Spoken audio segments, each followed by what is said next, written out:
Tehran says renewing sanctions against Iranian companies by the European Union is unilateral and illegal. Foreign Ministry spokeswoman Marzieh Afgham says the move is surprising given the recent agreement between Iran and the 5 permanent members of the UN Security Council plus Germany.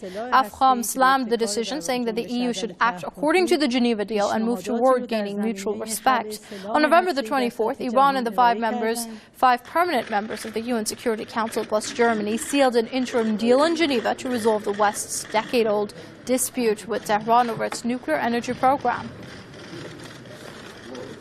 Joining us via Skype from Indiana now to discuss this further is E. Michael Jones. He's the editor of the Culture Wars online magazine. Many thanks for joining us here on Press TV. Now, this recent move by the EU is not in the spirit of the confidence-building measures that Iran is looking for from the other side in light of this recent deal. Wouldn't you agree? Yes, I would agree. Yes. I think that what you're seeing here is a new situation.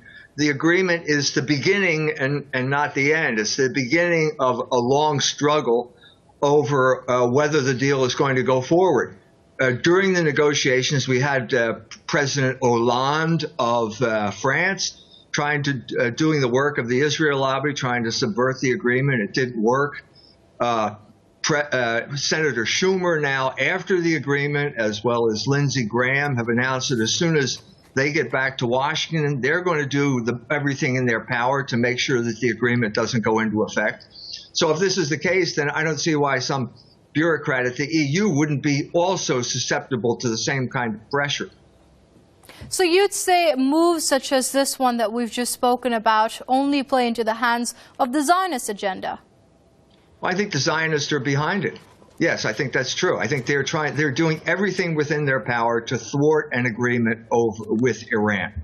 And I think that what you see here, I mean, if you want to look at a positive side of this, I think that what they're saying here is that they could not appeal the decision.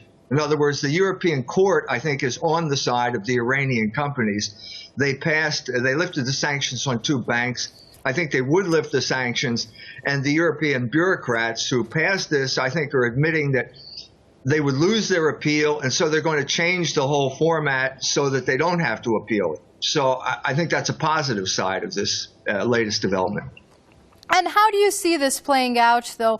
Do you see the same forces that basically sat down on the negotiating table and hammered out this deal, supported this deal, prevailing in the long run? Because as you've just said, this is only a first step.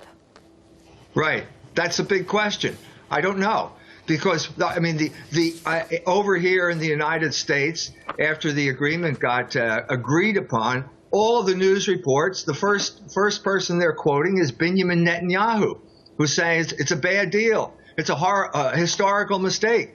So this just shows you the power of the forces in this country who don't want this deal to succeed. And so what we're going to have is a struggle. The whole Obamacare thing is playing into the hands of the Israel lobby. They're magnifying the problems with Obamacare as a way of weakening the administration and keeping it from pursuing this path toward peace, I think. Okay, Dr. E. Michael Jones, the editor of Culture Wars online magazine. They're joining us via Skype from Indiana. As always, it's a pleasure having you with us here on Press TV.